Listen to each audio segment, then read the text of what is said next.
Dry হলে এটার যে ওপরে সাদা চিনির যে এটা পুরো সাদা সাদা হয়ে যাবে, শক্ত হয়েছে দেখুন, একদম খটখটগুলো জিভে গজা আমার রেডি হয়ে গেছে। নমস্কার বন্ধুরা, কেমন আছেন সবাই? সম্পার রান্নাঘরে সকলকে স্বাগত জানাই। আজকে বন্ধুরা সবার প্রথমে জানাই জয় জগন্নাথ, সবাইকে জানাই রথের প্রীতি শুভেচ্ছা ও ভালোবাসা। সবাইকে ভালোবাসা জানিয়েই আজকে আমি আমার ভিডিওটা শুরু করছি। পুরী যাইনি আর খাজা খাইনি এরকম বাঙালি প্রায় মুশকিল বন্ধুরা। তো আজকে আমি জগন্নাথ দেবের সব থেকে প্রিয় খাবার খাজার রেসিপি করে আপনাদের সাথে শেয়ার করব। ঘরোয়া পদ্ধতিতে কিভাবে খাজা বানাবেন চলুন রেসিপিটা শুরু করি। আর প্লিজ প্লিজ প্লিজ বন্ধুরা আপনারা ভিডিওটা প্রথম থেকে শেষ পর্যন্ত দেখবেন।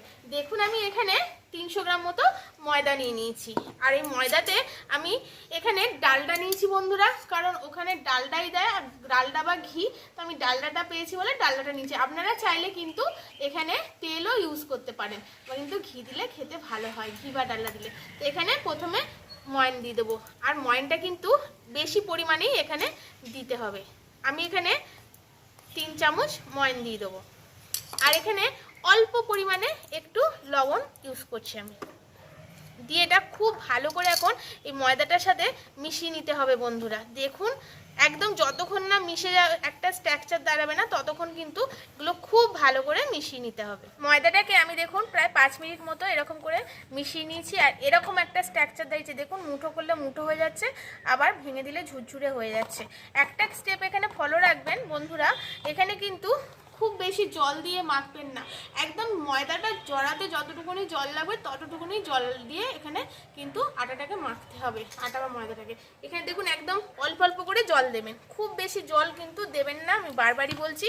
এরকম ছিটিয়ে ছিটিয়ে দিয়ে একদম শক্ত শক্ত করে ডোটাকে মাখতে হবে ভালো করে। দেখুন ময়দাটাকে আমি মেখে নিয়েছি শক্ত শক্ত করে, দেখুন এরকম শক্ত করেই কিন্তু মাখতে হবে। এবার এটা থেকে লেচি কেটে নেবো, থেকে আমি 8 পিস লেচি কেটে নিয়েছি। এবার এটাকে বেলে নেবো খুব পাতলা পাতলা করে, যতটা সম্ভব ততটা পাতলা করে এখানে বেলে নেবো প্রথমে রুটিগুলো।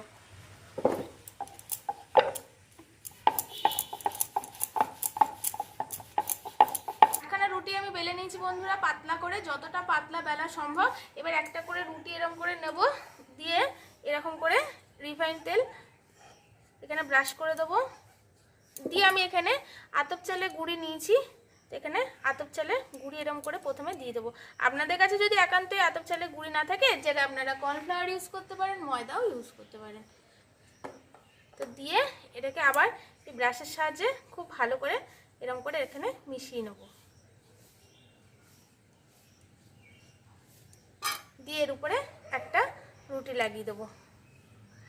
আর এইরকম করে ঠিক 4টে রুটির লেয়ার আমি করে নেবো। আবার এর উপর এরকম করে আমি রিফাইন তেল লাগিয়ে নেবো, দিয়ে চালের গুঁড়ি লাগিয়ে নেবো। 4টে রুটি আমি ভাজে ভাজে তেল আর চালের গুঁড়ি দিয়ে এরকম করে করে নিয়েছি। এবার এই রকম করে একদম খুব টাইট টাইট করে এগুলোকে এরকম করে মুড়ে নেবো, মানে রোল বানিয়ে নেবো। একদম কিন্তু খুব টাইট টাইট করে করবেন বন্ধুরা, তবেই কিন্তু আপনাদের খাজাগুলো খুব সুন্দর হবে, না হলে কিন্তু মাঝখানটা অনেক ফাঁক হয়ে খুলে যাবে একদম। আর লাস্টে যখন এখানটা মুড়বেন তখন এখানটা খানিকটা জল লাগিয়ে দেবেন, যাতে সিলটা হয়ে যায়, আপনাদের সিলটা যাতে না খোলে। দেখুন আমি এখানটা জল লাগিয়ে দিলাম, দিয়ে এটাকে খুব ভালো করে মুড়ে এবার এটাকে এরকম খানিকটা রোল রোল করে নেব। আর এরকম করে বন্ধুরা আরও যে 4টে রুটি আমি বেলে রেখেছি, ঠিক এরকম প্রসেসেই আমি ওগুলো করে নেব। এটা আমার রেডি হয়ে গেছে, রোলই আমি রেডি করে নিয়েছি। এবার রোলগুলোকে কেটে নেব একটা ছুরির সাহায্যে। দেখুন কতটা গ্যাপ রেখে রেখে আমি কাটছি।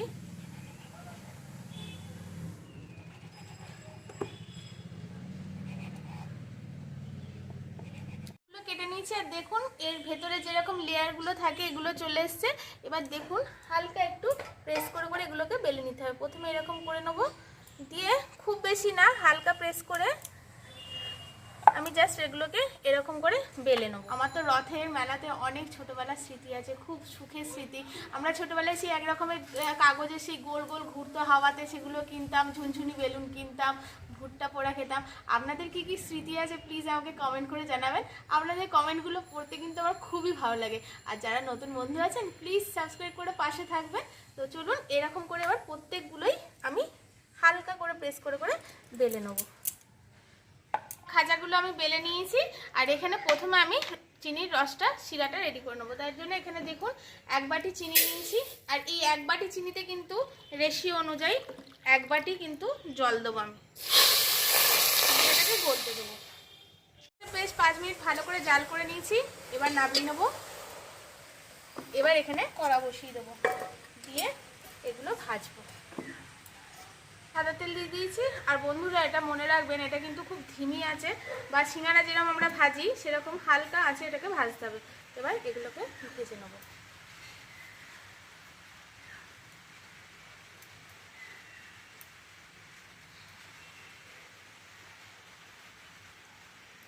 দেখুন লাল লাল করে ভেজে নিয়েছি, ঘুমিয়ে আছে। আর দেখুন লেয়ারগুলো কি সুন্দর ছেড়ে ছেড়েও গেছে বন্ধুরা। তো এবার তুলে নেব। কিছুক্ষণ রেখে দিলেই এটা কিন্তু একদম শক্ত হয়ে যাবে। তো এবার এটাকে সবগুলোকেই তুলে নেব। দিয়ে এই রকম পদ্ধতিতেই এবার সবগুলো খাজা আমি প্রথমে ভেজে নেব।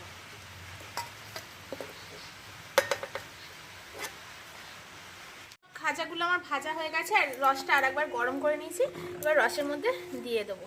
দিয়ে কিন্তু খুব বেশিক্ষণ ভিজিয়ে রাখবো না, এই 2-3 মিনিট ভিজিয়ে রাখলেই হবে। এগুলো ডুবিয়ে ডুবিয়ে দেবো।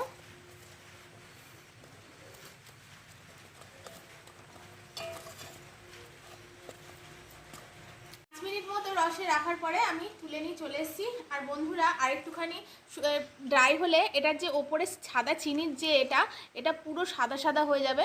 তো আমি তো এখন একটু সময় পাচ্ছি না, ওই জন্য রাখিনি। তো চলে এসেছি। আর দেখুন দেখাচ্ছি কতটা মুচমুচে হয়েছে জিনিসটা। দেখুন একদম ভেতরটা জুসি আর ওপরটা একদম রসে ভরা।